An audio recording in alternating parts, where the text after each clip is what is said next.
Rey Mysterio is announced as the first inductee into the 2023 WWE Hall of Fame class. Sami Zayn and Cody Rhodes stand tall to end this week's edition of Friday Night SmackDown. Speaking of SmackDown, Rhea Ripley and Charlotte Flair come face to face ahead of their match at WrestleMania.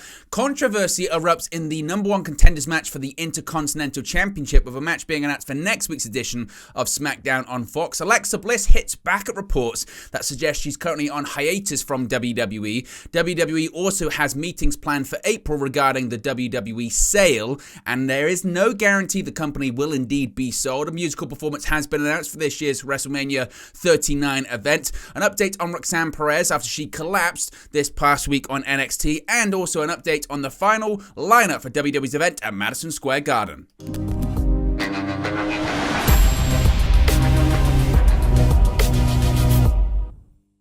Hey guys, welcome back to Wrestling News 365. Hope everyone is doing very well. As always, there are plenty of news stories to get into in the world of World Wrestling Entertainment. Let's start off talking about Rey Mysterio and the Hall of Fame.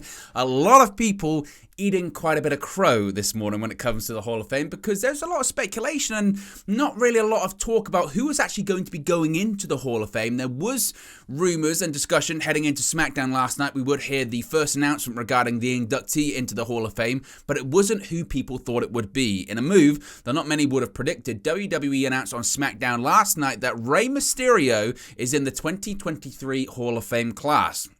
Now, Mysterio will seemingly have a match against his son Dominic at WrestleMania 39 right after being inducted. Obviously, that match would have been already something of a passing of the torch, but it seems there's going to be even more of an impetus now that Rey's going to be going into the Hall of Fame. The Hall of Fame ceremony will be taking place directly after the March 31st edition of SmackDown, the night before WrestleMania, Night 1 on April 1st. After the announcement, Rey came out for something of a speech, but was cut off by Dominic and the rest of Judgment Day. Legado del Fantasma then came out after Santos Escobar's recent babyface turn, as he sided with Rey, setting up a six-man tag team match on last night's show between Legado and Judgment Day. Now, Rey actually ended up accidentally costing Legado the match by distracting the referee, which allowed Dominic to cheat before pinning Cruz del Toro. Dominic got on the mic and insulted Rey after the match, saying, quote, "He should have been Eddie's son." Rey continued to say he won't fight Dominic, and the match still isn't official for WrestleMania, but of course, it looks like it is going to be happening. But certainly, with Rey Mysterio going into the Hall of Fame, it has led to some speculation. Could this actually be the end of Rey's in-ring career with WWE? We don't know. Certainly, one thing's for sure, well-deserved, arguably the greatest masked superstar of all time. I know that takes a lot into account when it comes to certainly the history of luchadors in Mexico, but certainly you could argue in the United States, Rey Mysterio, the greatest masked superstar of all time, the most widely known masked superstar of all time. Rey Mysterio is one of the GOATs of Lucha Libre.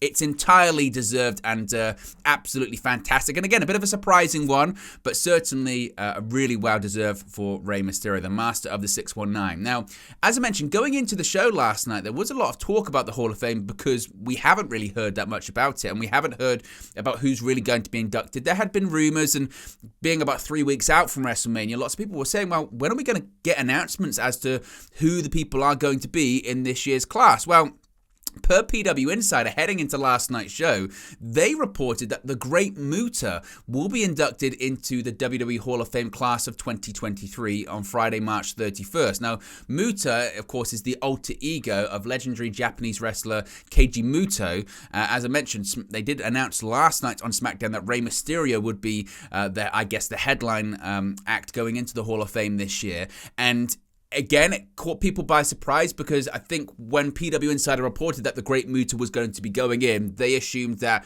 Muta was going to be announced last night, and that's not the case. So as of right now, he still hasn't been officially announced. Although the Great Muta has never wrestled for WWE, he did participate in the New Japan and WWF Champion Series in Japan back in 1985. He often competed for NWA and WCW, though, in the late 80s and into the 90s too. Muta was a former WCW Tag Team Champion. He also had a legendary rivalry with Sting over the NWA World Television Championship on January 1st, and this is where it kind of really, this crossover and this thing starts to make a lot more sense. On January 1st of this year, the Great Muta had his last singles match against WWE superstar Shinsuke Nakamura, and it had been reported as part of WWE allowing Nakamura to do that match with Pro Wrestling Noah, they would return the favor by having Muta be inducted into the Hall of Fame later on this year. Now, his last official match under that persona took place later on that same month, when he teamed with AEW's Sting and Darby Allin against Akira Hakushi and Nomichi Marufuji. Keiji Muto finally concluded his career this year with a pair of Tokyo Dome matches against New Japan Pro Wrestling's Tetsuya Naito and legendary rival Masahiro Chono at the Keiji Muto Grand Final event on February 21st. As of right now, as I mentioned though, he hasn't been officially announced to be inducted, but there is a general feeling that he is going to be inducted. And now, what's quite interesting is there are other names that have been rumored for this year. There is a talk about Dave Bautista possibly going in. He said that he was working on it. He was trying to make it happen. Of course, he was meant to be inducted during WrestleMania 36 weekend back in 2020 in Tampa, Florida. The pandemic then happened. He said he wanted to do it when there was a crowd there. The following year, he said that, again, he wanted to be there when a crowd was there and commitments. Last year, it was Texas. It was The Undertaker's year, and he didn't want to infringe upon that. Given that WrestleMania's in Hollywood this year, and Batista's a big Hollywood star, one of the few to transition from WWE into Hollywood, it would make sense that he would be involved there. He was a former tag team champion with Rey Mysterio, a great rival of Rey Mysterio and friend of Rey Mysterio, so that would make sense.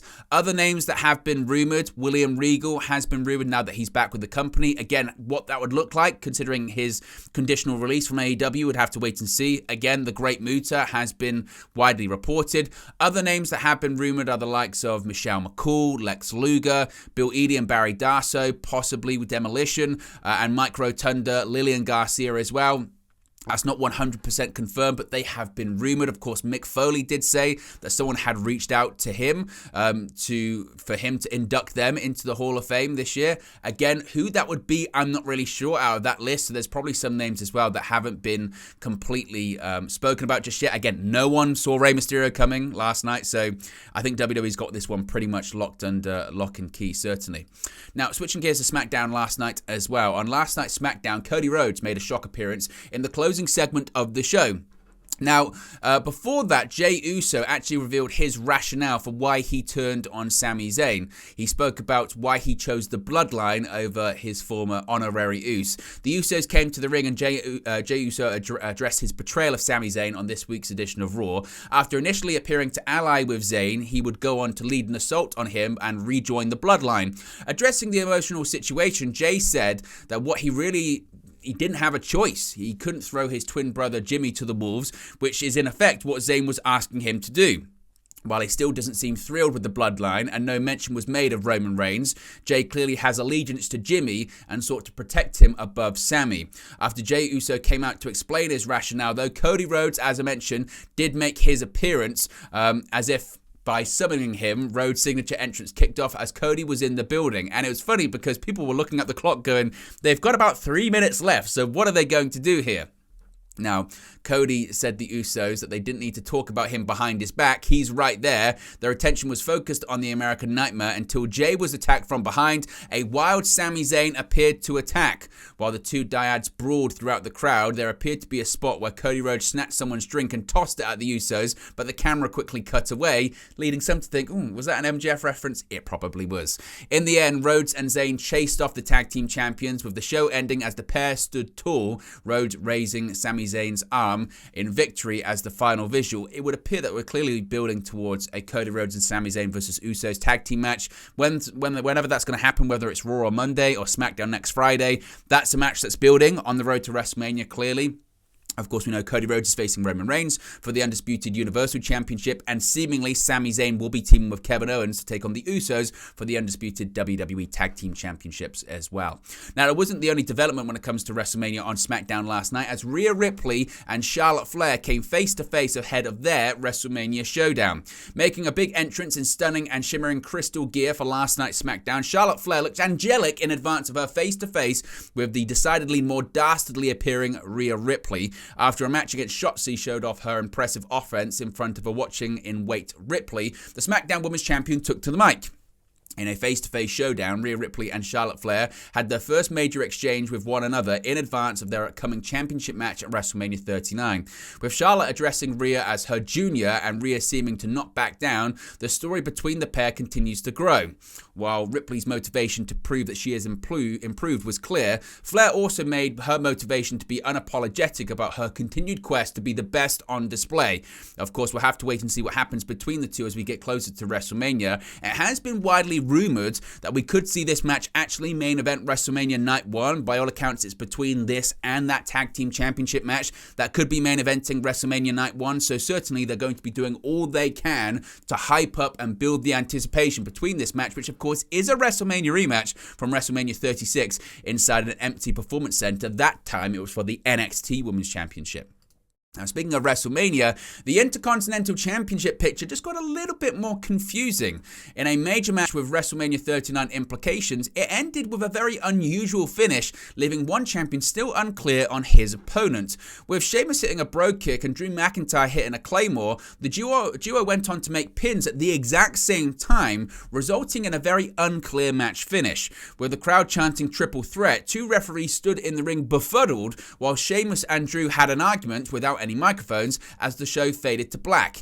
In a backstage interview, Kayla Braxton said that Adam Pearce would have some big decisions to make, so obviously we had to wait and see what happened when it came to a decision, and a decision was made later on in the show. Now, the match itself was a fatal five-way, and it served as the qualifier for the Intercontinental Championship to see who would face Gunther at WrestleMania 39. It featured LA Knight, Xavier Woods, Karrion Kross, and the aforementioned Sheamus and McIntyre. It was certainly a fun opener to the show, but a decision certainly was made as well. Now, it was certainly very, very interesting. Gunther found Adam Pearce backstage and he gave him a piece of his mind. He told Pearce that he knows that English isn't his native language. However, challenger is singular, and he wasn't looking for challengers plural. Speaking on Twitter, Sheamus is also apparently not in favor of a three-man compromise, writing some choice words for McIntyre. Sheamus tweeted, quote, "For once, I agree with Gunther. The challenger for the Intercontinental title is singular. It's time to send this grave-robbing bastard back to Scotland. Hashtag SmackDown." By the end of the backstage segment, and under the glare of Imperium, Adam Pearce revealed that next week on SmackDown, Drew McIntyre and Sheamus would compete in a match against each other to determine who would join the match. Basically saying next week, winner faces Gunther at WrestleMania for the Intercontinental Championship. Now, it has been rumored we are going to be getting a triple threat match at the Showcase of the Immortals, so don't be shocked if we see a non-finish, a disqualification, or something of that ilk next week, and we see Gunther versus McIntyre versus Sheamus for the IC title.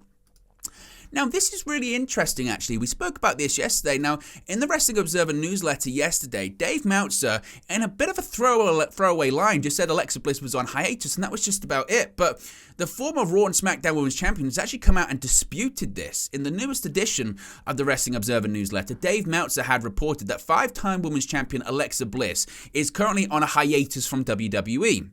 Now, Bliss saw the reports of the rumor spreading around and gave her side of the story, tweeting, quote, "Tired of seeing these tweets. I am not on a hiatus. They know where to find me," end quote. About 13 minutes later, Bliss also tweeted, quote, "Also need to remember, you only see what parts of life I want you to see," end quote. Now, Bliss has not been seen on WWE television since losing to Bianca Belair at the 2023 Royal Rumble, failing to capture the Raw Women's Championship for a fourth time. Just a couple of months prior to her match against Belair, Bliss held the Women's Tag Team Championships for a third time, this time alongside Asuka for less than a week before losing them back to Damage Control. Despite her recently competing in big matches, this has not been the first time that she went from competing for a title to not being seen on WWE television for months, as the same happened following Extreme Rules 2021, where she was defeated by Charlotte Flair. Someone on Twitter joked about her potentially living on Mars as a reason for her not currently being on television, to which Bliss tweeted, quote, I heard she did in fact move to Mars. Now, no return date has been set for Bliss to return to the company. However, with WrestleMania 39 coming up, many stars have returned during WrestleMania season or on the Raw after WrestleMania, so that could be when she comes back. Of course, she was in the middle of seemingly getting involved with a Bray Wyatt storyline and Uncle Howdy, but we haven't seen her on television since the Rumble. But she claims she's not on a hiatus. She's claiming that it's more of a WWE thing, so I guess the truth will eventually come out. Now, more details when it comes to the possible sale of World Wrestling Entertainment. 2023 has had no shortage of big stories during its first 3 months, from the return of Vince McMahon to the Bloodline Sami Zayn storyline, the return of Vince McMahon backstage, AEW Revolution, the return of Vince McMahon again, but it all may pale in comparison to the fallout from McMahon forcing his way back into WWE Power, mainly because his power play was done with the stated intent of trying to sell the business.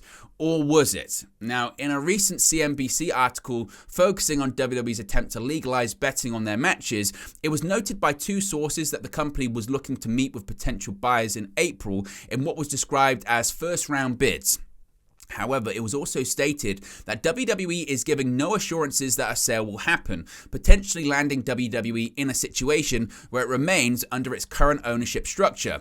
Now, that's not altogether surprising, as WWE itself has claimed that a sale isn't definite. The new information, however, is contradictory to certain reports and statements, including some made by WWE CEO Nick Khan. In a January interview with CNBC, Khan stated that he expected the sale process of WWE to be quick, even suggesting it could be complete by April, whereas this new report suggests that's not going to be the case. Just the first round of bids are going to be taking place that month, not the final bids or the final transaction.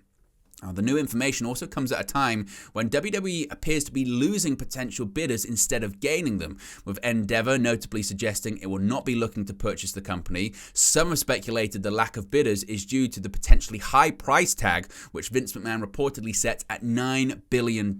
So first round bids and interviews, I guess discussions, are going to be taking place in April, but that's a far cry from what Nick Khan was saying previously when he was saying the company could be sold by then. Now, as WrestleMania approaches, of course, you have the glitz, the glamour, and the musical performances. With WrestleMania 39 on the way, another musical performance has been set for the big Los Angeles event. Grammy Award-nominated CMA and ACM winning and multi-platinum selling country music star Jimmy Allen will perform America the Beautiful on WrestleMania Sunday. Previously, WWE has announced a musical performance by Becky G to perform America the Beautiful to kick off the event on WrestleMania Saturday. Becky G has won numerous awards over the course of her career, including one Billboard Latin Music Award, 2 American Music Awards, and 4 Latin American Music Awards too. And as I mentioned, we've got more details regarding things happening at WrestleMania, including the Hall of Fame, including matches. So stay tuned, because seemingly more is getting released as the days go on. Another update on Roxanne Perez after she was hospitalized this week on NXT Roadblock. A medical update has emerged on Roxanne Perez after she was taken away in an ambulance. According to a tweet from the official NXT account, Roxanne Perez was stable enough for discharge from the medical facility. Writing on the official NXT account, quote, "Update, Roxanne Perez has been discharged from a local medical facility and is now at home resting." Local medical facility. Now, a short time later, the tweet was deleted and replaced with another reading, quote, "Update, Roxanne Perez has been discharged from the hospital and is now at home resting." Roxanne Perez had a thunderous match against professional wrestling legend Meiko Satomura on the latest edition of NXT, which she collapsed afterwards from an apparent exhaustion, with many referees, Shawn Michaels at ringside, who even assisted putting the oxygen mask on Perez. It certainly seemed to be part of an angle. However, certainly, it's glad to hear a positive update, because seemingly people were still worried about her, but she's fine. She's fine. Finally, this weekend, WWE returns to Madison Square Garden, the Mecca, the home of WWE, certainly. This Sunday, March 12th, we'll see WWE returning to Madison Square Garden for a special Road to WrestleMania live event.